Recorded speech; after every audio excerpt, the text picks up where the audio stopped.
Bismillahirrahmanirrahim. Assalamualaikum warahmatullahi wabarakatuh. Kembali lagi di channel Pena Pencari Hikmah.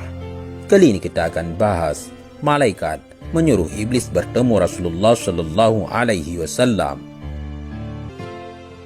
Ketika para sahabat sedang bersama Rasulullah Shallallahu Alaihi Wasallam di kediaman seorang sahabat Ansar, tiba-tiba terdengar panggilan seseorang dari luar rumah. "Wahai penghuni rumah, bolehkah aku masuk? Sebab kalian akan memerlukanku." Rasulullah Shallallahu Alaihi Wasallam bersabda, "Tahukah kalian siapa yang memanggil?" Kami menjawab, "Allah dan Rasulnya yang lebih tahu." Beliau melanjutkan, "Itu iblis, laknat Allah bersamanya." Umar bin Khattab berkata, "Izinkan aku membunuhnya, wahai Rasulullah." Nabi menahannya. "Sabar wahai Umar, bukankah kamu tahu bahwa Allah memberinya kesempatan hingga hari kiamat? Lebih baik bukakan pintu untuknya. Sebab ia telah diperintahkan untuk ini. Fahamilah apa yang hendak ia katakan dan dengarkan dengan baik." Ibnu Abbas radhiyallahu an berkata, pintu lalu dibuka. Ternyata dia seperti orang tua yang cacat satu matanya. Di janggutnya terdapat 7 helai rambut seperti rambut kuda. Taringnya terlihat seperti taring babi, bibirnya seperti bibir sapi. Iblis berkata, "Salam untukmu Muhammad, salam untukmu para hadirin." Rasulullah Shallallahu Alaihi Wasallam menjawab, "Salam hanya milik Allah Subhanahu Wa Taala. Sebagai makhluk yang terlaknat, apa keperluanmu?" Iblis menjawab, "Wahai Muhammad, aku datang ke sini bukan atas kemauanku, namun karena terpaksa." "Siapa yang memaksamu?" "Seorang malaikat utusan Allah mendatangiku dan berkata, Allah Subhanahu wa Ta'ala memerintahkanmu untuk mendatangi Muhammad sambil menundukkan diri. Beritahu Muhammad tentang caramu dalam menggoda manusia. Jawablah dengan jujur semua pertanyaannya. Demi kebesaran Allah, andai kau berdusta satu kali saja, maka Allah akan jadikan dirimu debu yang ditiup angin. Oleh karena itu, aku sekarang mendatangimu. Tanyalah apa yang hendak kau tanyakan. Jika aku berdusta, aku akan dicaci oleh setiap musuhku. Tidak ada sesuatu apapun yang paling besar menimpaku daripada cacian musuh." Rasulullah Shallallahu Alaihi Wasallam lalu bertanya kepada iblis, "Kalau kau benar jujur, siapakah manusia yang paling kau benci?" Iblis segera menjawab, Kamu dan orang sepertimu adalah makhluk Allah yang paling aku benci." "Siapa selanjutnya?" "Pemuda yang bertakwa yang memberikan dirinya mengabdi kepada Allah Subhanahu wa Ta'ala." "Lalu siapa lagi?" "Orang alim dan wara'ah." "Lalu siapa lagi?" "Orang yang selalu bersuci." "Siapa lagi?" "Seorang fakir yang sabar dan tak pernah mengeluhkan kesulitannya kepada orang lain." "Apa tanda kesabarannya?" "Wahai Muhammad, jika ia tidak mengeluhkan kesulitannya kepada orang lain selama 3 hari, Allah akan memberi pahala orang-orang yang sabar." "Selanjutnya apa?" "Orang kaya yang bersyukur." "Apa tanda kesyukurannya?" "Ia mengambil kekayaannya dari tempatnya dan mengeluarkannya juga dari tempatnya." "Orang seperti apa Abu Bakar menurutmu?" "Ia tidak pernah menurutiku di masa jahiliyah, apalagi dalam Islam." Umar bin Khattab, "Demi Allah, setiap berjumpa dengannya aku pasti kabur." Utsman bin Affan, "Aku malu kepada orang yang malaikat pun malu kepadanya." Ali bin Abi Thalib, "Aku berharap darinya agar kepalaku selamat dan berharap ia melepaskanku dan aku melepaskannya. Tetapi ia tak akan mau melakukan itu." Ali bin Abi Thalib selalu berzikir terhadap Allah Subhanahu wa Ta'ala. "Apa yang kau rasakan jika melihat seseorang dari umatku yang hendak sholat?" "Aku merasa panas, dingin dan gemetar." "Kenapa?" "Sebab setiap seorang hamba bersujud 1 kali kepada Allah, Allah mengangkatnya 1 derajat. Jika seorang umatku berpuasa, tubuhku terasa terikat hingga ia berbuka. Jika ia berhaji, aku seperti orang gila. Jika ia membaca Al-Quran, aku merasa meleleh laksana timah di atas api. Jika ia bersedekah, itu sama saja orang tersebut membelah tubuhku dengan gergaji. Mengapa jadi begitu? Sebab dalam sedekah ada 4 keuntungan baginya, yaitu keberkahan dalam hartanya, hidupnya disukai. Sedekah itu kelak akan menjadi hijab antara dirinya dengan api neraka, dan segala macam musibah akan terhalau darinya. Apa yang dapat mematahkan pinggangmu? Suara kuda perang di jalan Allah. Apa yang dapat melelehkan tubuhmu? Taubat orang yang bertaubat. Apa yang dapat membakar hatimu? Istighfar di waktu siang dan malam. Apa yang dapat mencoreng wajahmu? Sedekah yang diam-diam. Apa yang dapat menusuk matamu? Salat fajar. Apa yang dapat memukul kepalamu? Salat berjamaah. Apa yang paling mengganggumu? Majelis para ulama. Bagaimana cara makanmu? Dengan tangan kiri dan jariku. Di manakah kau menaungi anak-anakmu di musim panas? Di bawah kuku manusia. Nabi lalu bertanya, siapa temanmu wahai iblis? Pemakan riba. Siapa sahabatmu? Penzina. Siapa teman tidurmu? Pemabuk. Siapa tetamumu? Pencuri. Siapa utusanmu? Tukang sihir. Apa yang membuatmu gembira? Bersumpah dengan cerai. Siapa kekasihmu?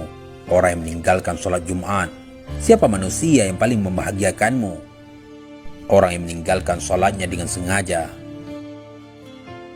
Sahabat pena pencari hikmah. Iblis tidak berdaya di hadapan orang yang ikhlas. Rasulullah SAW lalu bersabda, segala puji bagi Allah yang telah membahagiakan umatku dan menyengsarakanmu. Iblis segera menimpali, Tidak, tak akan ada kebahagiaan selama aku hidup hingga hari akhir.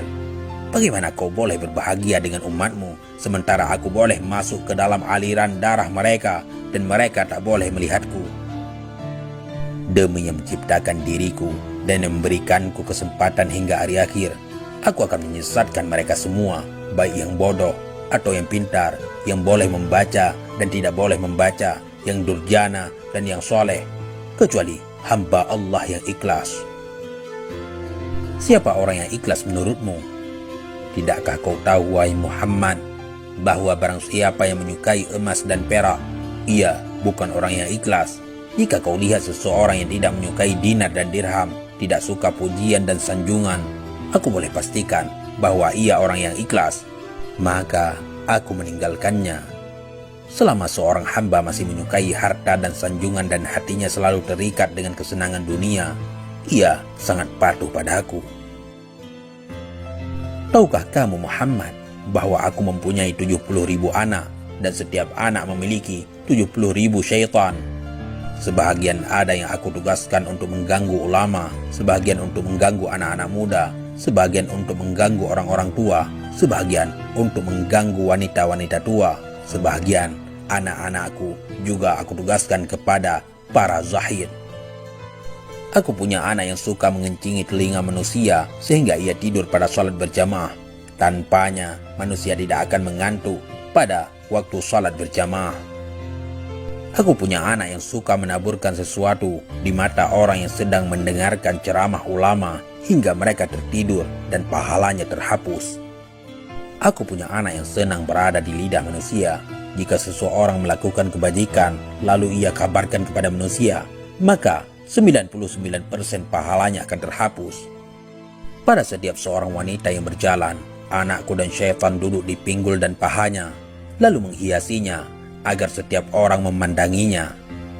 Syaitan juga berkata, keluarkan tanganmu. Lalu ia mengeluarkan tangannya, lalu syaitan pun menghiasi kukunya. Mereka anak-anakku selalu menyusup dan berubah dari satu tempat ke tempat lainnya, dari satu pintu ke pintu yang lainnya, untuk menggoda manusia hingga mereka terhempas dari keikhlasan mereka. Akhirnya mereka menyembah Allah tanpa ikhlas, namun mereka tidak merasa. Tahukah kamu Muhammad bahwa ada rahib yang telah beribadat kepada Allah selama 70 tahun. Setiap orang sakit yang didoakan olehnya sembuh seketika. Aku terus menggodanya hingga ia berzina, membunuh, dan kufur. Tahukah kau Muhammad, dusta berasal dari diriku. Akulah makhluk yang pertama berdusta. Pendusta adalah sahabatku. Barang siapa bersumpah dengan berdusta, ia kekasihku. Tahukah kau Muhammad, aku bersumpah kepada Adam dan Hawa dengan nama Allah bahwa aku benar-benar menasihatinya. Sumpah dusta adalah kegemaranku. Ghibah dan namimah atau adu domba adalah kesenanganku. Kesaksian palsu kegembiraanku. Orang yang bersumpah untuk menceraikan istrinya, ia berada di pinggir dosa, walau hanya sekali dan walaupun ia benar. Sebab barang siapa yang membiasakan dengan kata-kata cerai, istrinya menjadi haram baginya. Kemudian ia akan beranak cucu hingga hari kiamat. Jadi semua anak-anak zina, dan ia masuk neraka hanya karena satu kalimat, yaitu cerai. Wahai Muhammad, umatmu ada yang suka lalai semasa sholat. Setiap ia hendak berdiri untuk sholat, aku bisikkan padanya waktu masih lama. Kamu masih sibuk. Lalu ia menundanya hingga ia melaksanakan sholat di luar waktu. Maka sholat itu dipukulkannya ke mukanya. Jika ia berhasil mengalahkanku, aku biarkan ia sholat. Namun aku bisikkan ke telinganya, lihat kiri dan kananmu. Dia pun menoleh. Pada masa itu aku usap dengan tanganku dan kucium keningnya serta aku katakan, sholatmu tidak sah. Bukankah kamu tahu Muhammad, orang yang banyak menoleh dalam sholatnya akan dipukul? Jika ia sholat sendirian, aku suruh ia bergegas. Ia pun sholat seperti ayam yang mematuk beras. Jika ia berhasil mengalahkanku dan ia sholat berjamaah, aku ikat lehernya dengan tali hingga ia mengangkat kepalanya sebelum imam atau meletakkannya sebelum imam. Kamu tahu bahwa melakukan itu batal sholatnya dan wajahnya akan dirubah menjadi wajah keledai. Jika ia berhasil mengalahkanku, aku tiup hidungnya hingga ia menguap dalam sholat. Jika ia tidak menutup mulutnya ketika menguap, syaitan akan masuk ke dalam dirinya dan membuatnya menjadi bertambah serakah dan gila dunia. Dan dia pun semakin taat kepadaku. Kebahagiaan apa untukmu? Sedang aku memerintahkan orang miskin agar meninggalkan sholat. Aku katakan padanya, kamu tidak wajib sholat. Sholat hanya wajib untuk orang yang berkemampuan dan sehat. Orang sakit dan miskin tidak. Jika kehidupanmu telah berubah, baru kau salat. Ia pun mati dalam kekafiran. Jika ia mati sambil meninggalkan salat, maka Allah akan menemuinya dalam kemurkaan. Wahai Muhammad, jika aku berdusta, Allah akan menjadikanku debu. Wahai Muhammad, apakah kau akan bergembira dengan umatmu, padahal aku mengeluarkan 1/6 mereka dari Islam? Berapa yang kau pinta dari Tuhanmu? 10 macam. Apa saja? Aku minta agar Allah membiarkanku berbagi dalam harta dan anak manusia. Allah mengizinkan. Allah berfirman, berbagilah dengan manusia dalam harta dan anak, dan janjikanlah mereka. Tidaklah janji syaitan kecuali tipuan. Harta yang tidak dizakatkan, aku makan darinya. Aku juga makan dari makanan haram dan yang dicampur dengan riba. Aku juga makan dari makanan yang tidak dibacakan nama Allah. Aku minta agar Allah membiarkanku ikut bersama dengan orang yang berhubungan dengan istrinya tanpa berlindung dengan Allah. Maka syaitan ikut bersamanya dan anak yang dilahirkan akan sangat patuh kepada syaitan. Aku minta agar boleh ikut bersama dengan orang yang menaiki kendaraan bukan untuk tujuan yang halal. Aku minta agar Allah menjadikan bilik mandi sebagai rumahku. Aku minta agar Allah menjadikan pasar sebagai masjidku. Aku minta agar Allah menjadikan syair sebagai Qur'anku. Aku minta agar Allah menjadikan pemabuk sebagai teman tidurku. Aku minta agar Allah memberikanku saudara, maka ia jadikan orang yang membelanjakan hartanya untuk maksiat sebagai saudaraku. Allah berfirman, orang-orang boros adalah saudara-saudara syaitan. Wahai Muhammad, aku minta agar Allah membuatku boleh melihat manusia sementara mereka tidak boleh melihatku. Dan aku minta agar Allah memberiku kemampuan untuk mengalir dalam aliran darah manusia. Allah menjawab, silakan. Aku bangga dengan hal itu hingga hari kiamat. Sebagian besar manusia bersamaku di hari kiamat. Iblis berkata lagi, "Wahai Muhammad, aku tak boleh menyesatkan orang sedikit pun. Aku hanya boleh membisikkan dan menggoda. Jika aku boleh menyesatkan, tak akan tersisa seorang pun.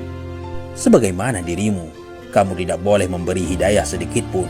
Engkau hanya rasul yang menyampaikan amanah. Jika kau boleh memberi hidayah, tak akan ada seorang kafir pun di muka bumi ini. Kau hanya boleh menjadi penyebab untuk orang yang telah ditentukan sengsara. Orang yang bahagia adalah orang yang telah ditulis bahagia sejak di perut ibunya. Dan orang yang sengsara adalah orang yang telah ditulis sengsara semenjak dalam kandungan ibunya." Rasulullah Shallallahu Alaihi Wasallam lalu membaca ayat, "Mereka akan terus berselisih kecuali orang yang dirahmati oleh Allah Subhanahu Wa Taala." Kemudian Rasulullah juga membaca, "Sesungguhnya ketentuan Allah pasti berlaku." Iblis lalu berkata, "Wahai Rasul Allah, takdir telah ditentukan dan pena takdir telah kering. Maksudnya Allah yang menjadikanmu pemimpin para nabi dan rasul, pemimpin penduduk surga, dan yang telah menjadikan aku pemimpin makhluk-makhluk celaka dan pemimpin penduduk neraka. Aku si celaka yang terusir. Ini akhir yang ingin aku sampaikan kepadamu, dan aku tak berbohong." Na'udzubillah. Jangan sampai kita menjadi orang yang tersesat dan juga menjadi teman syaitan. Neraka itu panas. Panasnya melebihi panasnya di dunia, bahkan beribu-ribu kali lipat. Wallahu a'lam bissawab. Mudah-mudahan ini semua bermanfaat. Assalamualaikum warahmatullahi wabarakatuh.